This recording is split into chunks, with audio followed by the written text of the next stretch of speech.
Hey everybody, what's going on? Hexlex here. I got another Master Duel video for you all. So today we're coming back to Adamancipator for the first time in a while, if I recall correctly. I don't think we actually covered this deck last season in Season 18. I meant to come around to it, but was ultimately just kind of distracted by other decks, namely ones with Bystials in them. And this one decidedly does not run Bystials, although it is still a graveyard-dependent deck. So in that sense, Adamancipator does have a bit of an edge against other sort of 60-card pile decks where it's not going to be really hurt at all by stuff like Magnum Hut or Druistorm or Baldrake. I mean, those coming down on your turn, the Baldrake, I guess, and Druistorm in particular, are still a little annoying, but it's not like they're going to be sniping your Block Dragon or anything out of your graveyard, because, of course, that's Earth. We do have the Fairy Tale Snow, but that's pretty much it, and you can, of course, always just chain the Snow to the Bystial Monster's effect. So, on top of that, we do also have the Shufflers that occasionally get milled as well to kind of help counteract graveyard strategies and summoning Bystials and all that fun stuff. We're still on the Vernusylph package here for the 60-card variant. This was one of those decks where, much like Dragon Link, I was kind of debating, you know, is this really worth running at 60 cards? Because the main thing we're trying to mill, the Block Dragon, is a one-of. And to be fair, that's not terribly high odds in a 60-card deck, even using that Grasslug screener. But I think Adamancipator, I think it's close. I think 40-card builds are just about as valid. Like, I think it really ultimately comes down to the fact that it's not even so much that we like milling a bunch of cards, but we like having the Vernusylphs because it makes it a lot easier to make Gallant Granite, which makes it a lot easier to find Block Dragon than the 40-card build. And it's really hard to fit the Vernusylphs and everything else into 40 cards, so it's like at that rate you might as well just be playing 60.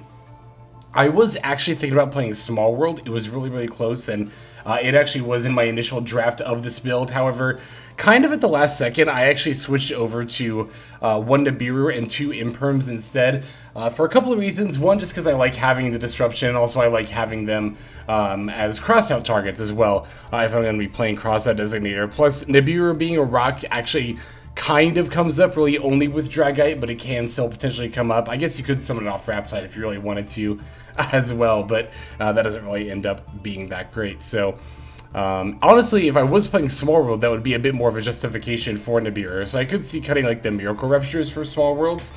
If I'm playing through Miracle Rupture, I should probably have either a second Revival Golem or Tackle Crusader in here just to make better use of those. But again, I like having the Miracle Rupture for another easy level 4 body in the form of Revival Golem. So if I was going to play a second one, it'd probably be of the Revival Golem. But again, sending the Tackle Crusader to handle a pesky Floodgate, either back row or monster, whether it's like Skill Drain or Window or whatever, is really, really nice as well.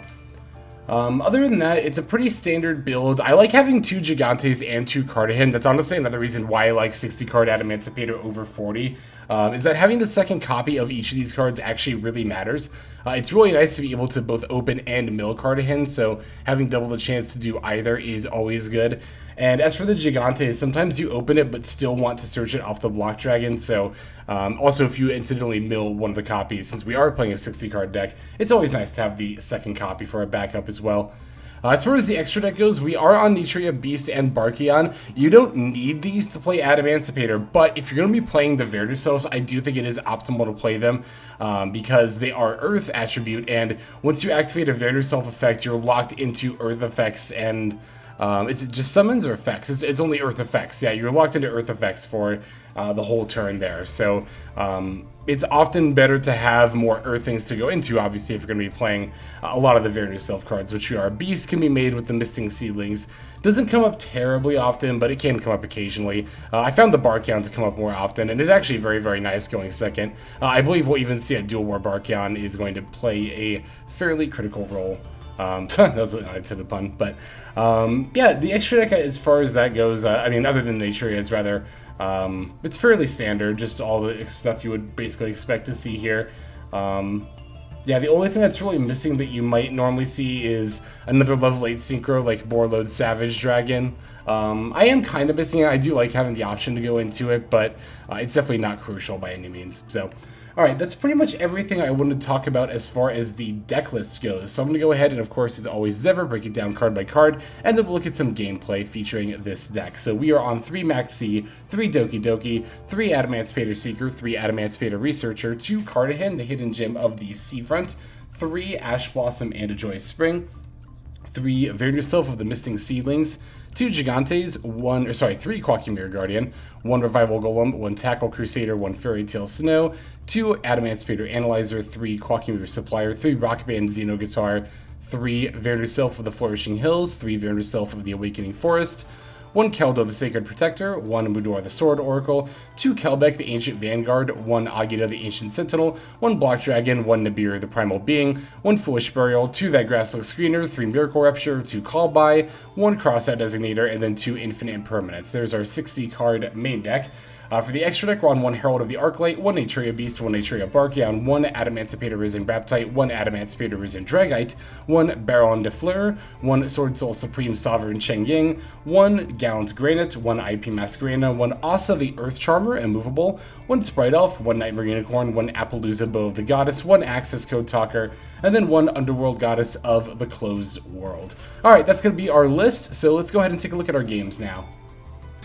Alright, so our first duel is going to be against Mech Mech. This is actually going to be the only game in this video I'm going to show where I'm going to be going first. The other 3 games are going to be going second, but I still wanted to start with this to show not only a typical Adamancipator kind of combo line, but also a way to play around some hand traps. So I'm going to be starting with Vernusylph of the Flourishing Hills, pitching it and Doki Doki. I don't really want to use Doki Doki here because the only thing I really have to discard with it is Cartorhyn, which I could also just use to get another normal summon anyway, so I'm just going to use it that way. Now, notably, I did open Block Dragon here, and that is really, really good, but it doesn't mean I necessarily auto-win. There are still a lot of ways that my opponent can counter Block Dragon, namely the Ash Blossom and Joyous Spring. I want to see if I can bait that out before I try to use the Block Dragon effect here. So I'm going to be using the Vernusylph to add, I believe I added the Awakening Forest here. I'll then summon that. Awakening Forest also summons itself, and also by sending the Revival Golem can summon that as well. Now, I'm going to go for a rank 4 here, my only Xyz monster, the Gallant Granite. I'm activating this even though I already do have the Block Dragon here in my opening hand, because again, I want to see if I can bait out an Ash Blossom and Joyous Spring before the effect I really need to resolve goes off. And even if they don't have it, this isn't like a waste or anything. I can still just add a rock monster, of course. I still have my normal summon, so if I was thinking about countering something like an Nibiru, potentially, I could just go for like a Koa'ki Mirror Guardian. There's an argument to go for like an Adamancipator Researcher here, because that actually still doesn't use my normal summon. So I'm going to activate the Gallant Granite. I get hit not with an Ash Blossom, but with an Infinite Impermanence, but I'll definitely still take this. It's definitely far better for this to get negated than something else further down the line, or one of my end-of-board pieces during the start of my opponent's turn. For example, like Appaloosa. If I go into that, I don't want that to get impermed right at the start of my opponent's turn. So now my opponent is down 1 card out of their hand, and I'm certainly not down much of anything, as again, I still have my normal summon. I'm just going to go for all 3 Adamancipator tuners off of the Block Dragon effect here. Going to use my normal summon for the Analyzer, Special Seeker, since I happen to control an Adamancipator monster. Then I'll use Seeker's effect in order to grab this Xenoguitar. Analyzer's going to go next, and I believe this is actually a whiff. I don't actually summon anything here. Nope, but that's completely fine. We don't need every single one of these tuner effects to resolve. As long as at least just one of them, honestly, you can still make plays. But ideally, of course, we'd like all of them to resolve. So Analyzer's up next, or sorry, not Analyzer, Researcher's up next. Flipping over duds so far, but does reveal the Koa'ki Mirror Supplier at the end there, which will grab us an extra Koa'ki Mirror Guardian as well. Gonna banish 3 for the Block Dragon, and then going for the Baron. Now keep in mind that stuff like Appaloosa and Baron actually aren't really doing anything on this turn, because again, I use those Vernusylph effects. So same with this Dragon I'm about to go for here. If my opponent had like a Nibiru or something right now, that'd actually be really bad, because I can't use any of these monster effects in order to respond to that, because again, I use Vernusylph effects. I can only use Earth monster effects here. Still, though, we get to link for an IP Masquerena, and then summon another Block Dragon here. And I should have discarded Cartorhyn and normal summon this Koa'ki Mirror Guardian. Because the Block Dragon's in play, it actually wouldn't destroy itself by its own effect, and would add another negate to the end of board. But, I mean, we're all probably familiar that, you know, Adamancipator is capable of stuff like this. But again, I wanted to illustrate not only what the deck is capable of up front here with the first duel, but also that it is important to, even if you get a really good opening hand, i.e. pretty much any hand that has Block Dragon in it, you do still need to be playing around other cards. It's not like you automatically win.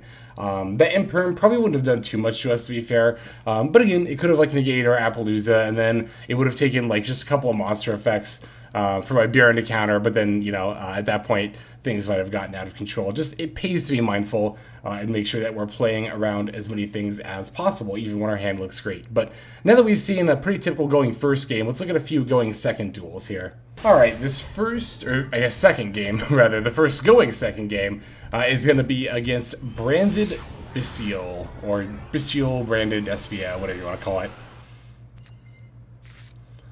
Alright, so here we did open the Nibiru, the one of Nibiru in our 60-card deck, as well as that Grasslock Screener. So this is one of those instances where people who complain that 60-card decks still open everything, this person would be more justified in complaining about that. Although, to be fair, against Branded, there are other things I would rather have against them than Nibiru, namely the Ash Blossom. I would rather have Imperm as well.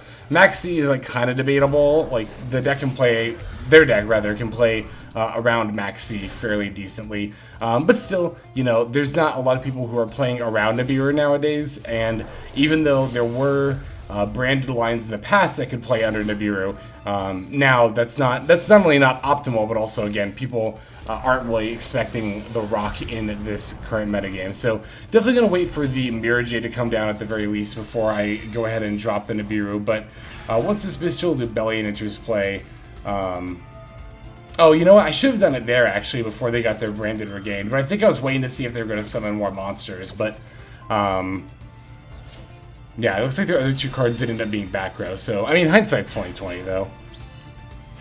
In any case, we'll still give them a token. The token thankfully comes in under 3,000 defense, so we do have a way to get around it. That is something you do have to keep in mind, like no meme. You do have to make sure if you're going to make a Nibiru token that you can out it. The Mirage is going to destroy our Nibiru, but yeah, I mean, we have plenty of other monsters in this deck that have 3,000 plus attack, so I'm not really concerned about it.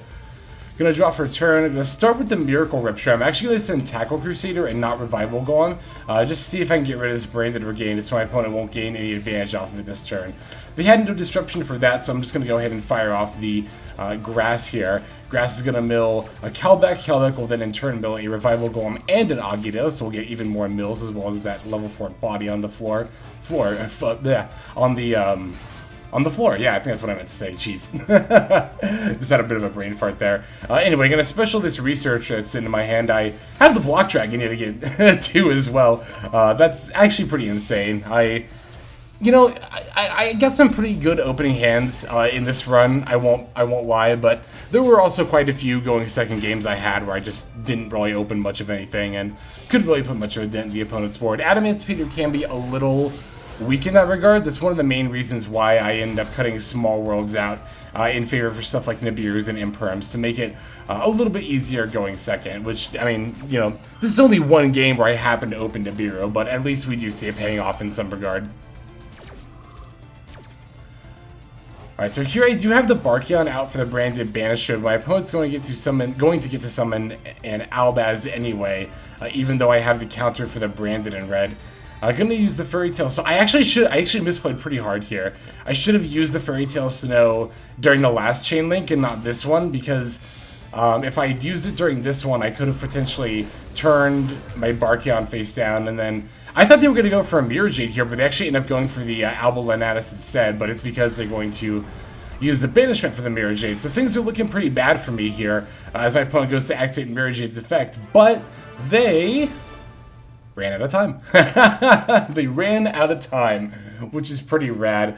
But I think even if they didn't run out of time, like, things were definitely not looking like hopeless or anything, because if I recall correctly, because I summoned a Block Dragon, then they activated Super Poly, so I hadn't gotten Block Dragon Search yet, and I still had Block Dragon and Fairy Tail Snow, so I still could have linked off Snow and Block Dragon for IP Masquerena. That would have triggered Block Dragon to Search 3. I can still summon both Block Dragon and Snow, I believe, because I Grass, so I have enough cards in Graveyard. So, yeah, that was a very scary board my opponent was building, and it wasn't likely that I was going to win that turn, but it's not like I was just dead in the water. But at the same time, we will always still definitely take the time limit win for sure. We do have a couple more games to watch, so let's go straight to the next one here. Alright, so my next opponent here is going to be on a pure Punk deck, which is actually, I'm thinking about possibly, this is going to sound weird because Punks are about to come out with a secret pack, but I don't really want a whole lot besides exactly 2 cards from that secret pack as far as Ultras go, so I'm thinking about crafting a Rising Carp and an Amazing Dragon anyway, and just because I've been playing Punk packages in enough decks, it's like I might as well try Punk or try a more extended Punk package and just see how I like it. It's only 2 more Ultra Rares, so in any case, gonna go ahead and again go second here. But it's gonna start the Xayamine, followed by the Extreme Session, the Field Spell. They do have an Ogre Dance, so they are still able to find a line even though we negated the Xayamine here. That is another thing that I do like about the kind of pure Punk engine is that I notice even decks where I run a more minimal Punk engine, it's still usually pretty good to just open a bunch of Punk cards. Usually just opening multiple in general will result in plays even through a disruption. Opponents on Madam Spider is going to grab the trap card that destroys. I won't even pretend. They get to go for the Jam Dragon Drive now. I always get the art for the field spell and the level 8 synchro mixed up. They look so similar. It looks very cool though, of course. I do love the I guess they're not that similar, but I do love the art, of course, for the Punk cards. So as always, Punk is going to end on the ability to go into an Amazing Dragon on my turn with the ability to bounce some cards here. So I'm going to start with the Doki Doki and actually discard the Tackle Crusader. The reason I'm doing that specifically is to bait out some disruption here. I want to see if I can force them to use either their Synchro Summon and or their back row, the trap card that destroys stuff here. So as I'm going to use Doki Doki's effect, they are going to Ash Blossom the effect to actually summon something from deck, so that ended up baiting that out. And then on top of it, looks like they're going for their Amazing Dragon here as well. Such a cool card as far as the arc. I mean, as far as the effect goes too, but definitely as far as the arc goes too. Didn't even realize it was Sea Serpent until just now, but the Tackle Crusader, I'm actually going to use that to turn the Amazing Dragon face down. What that's going to achieve is that trap card they search can now only destroy a set card and not a face-up card, which means it can't really be used to disrupt me anymore. So now that I'm reasonably certain they don't have an Ash Blossom, well, I mean, they activated one, that's right. I'm going to go ahead and fire off that Grasslook Screener. That will get me a Kelbek mill, a Xenoguitar mill, and a whole bunch of other stuff coming up here as well. Xenoguitar is going to add the Analyzer, but I totally forgot about the fact that Revival Golem is going to just summon itself anyway, so I didn't really get a chance to special it here, but I get to use the Xenoguitar to mill the Block Dragon that's going to come out, and my opponent's just going to concede. As often happens when you play Adamancipator, if your opponent is any amount of behind and you summon a Block Dragon successfully, they usually just concede at that point, which, to be fair, that is usually when the duel is just over when it comes to playing against this deck, so that's going to do it for that one, but we still have one more game, and we're going to go straight into it here. Alright, so our final opponent, Andy Front here, is on a very interesting deck, which I mostly say because it's actually a deck we featured here on the channel. They're playing the Punk Thunder Dragon Bestial deck. I was looking at it just now, I think it is actually card for card the same build, so going to be going second against them here. I have a Maxx, but thankfully, and I do mean thankfully, they have an Ash Blossom here. So looks like we get to play an actual game of Yu-Gi-Oh! Here. I do have an Imperm for some potential disruption as well. E-Telly for a Xayamine is coming down. When Xayamine activates its effect, I'm going to go ahead and use the Imperm on it, making sure or trying to make sure anyway, as much as I can, they don't have access to the rest of their Punk engine there. But just like the last opponent, they also opened an Ogre Dance as well. Ogre Dance in this case is going to grab a Deer Note. It looks like we're tributing the Xayamine for the Deer Note and activating a second E-Telly. That's going to allow us to go into the Chaos Ruler using a Xayamine and a Deer Note. So cost them a couple more cards than I think they were hoping, but they did ultimately manage to get there with the Chaos Ruler. Chain blocking with the Deer Note to bring back an Ogre Dance. Looks like we're going to end up going for the Zombie Vampire here. Chaos Ruler is going to excavate Xayamine, Maxx, Foxy 2, Lubellion, and Callby are going to be grabbing Lubellion here. Yeah, makes sense. Very nice excavates. Unfortunately, there's no Thunder Dragons among them, but the rest of the engine does appear to be online. So it looks like Lubellion's going to fetch a Baldrake and then sack off the Chaos Ruler in order to summon itself. Oh, we didn't get Assault Synchron either, so we're actually missing out on two pretty crucial parts of the engine here. Looks like we also had to banish the Baldrake in hand in order to summon this Chaos Ruler, so definitely could have had better mills. There have been worse mills, but there have definitely been better ones as well here. Ultimately just came down to luck being a little bit of a factor here. Going to be ending on the Hope Harbinger as well as a Branded Beast. So here I'm going to start by normal summoning the Seeker, even though my opponent does have Branded Beast up, and I'm pretty confident that's just what's going to end up happening to it. I still want to make sure that we force that out before we start going for our Vernusylph plays. I'm going to use the Awakening Force to send the Revival Golem here. That's going to summon both itself and the Revival Golem, and then overlay the two of them in order to get Gallant Granite in order to fetch us a Block Dragon here. Opponent's last card ends up being a Magnum Hut. I was kind of wondering why they didn't grab Magnum Hut off the Lubellion last turn, but now it makes a lot more sense why Baldric came down instead. Looks like they're going to try to summon the Magnum Hut here, but I'm just going to use Mudora just to stop that from happening. And yeah, now we know all of our opponent's unknown factors, so we know they don't have any more cards to disrupt us here.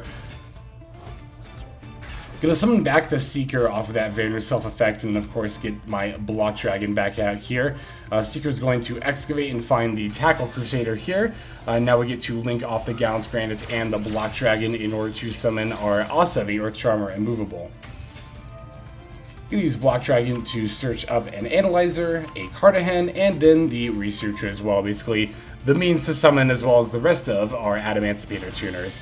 Gonna be using my Asa to grab one of their Earth monsters as Zamine, and then going for an Underworld Goddess. This will be a nice convenient way to go ahead and get rid of that Hope Harbinger there, so that way we don't have to worry about like pushing through it, and it's gonna make going for lethal a lot easier here. So especially in the Researcher, excavating off of that, finding a Doki Doki. Let's use Doki Doki's effect to pitch an Analyzer and summon the Analyzer. Why not?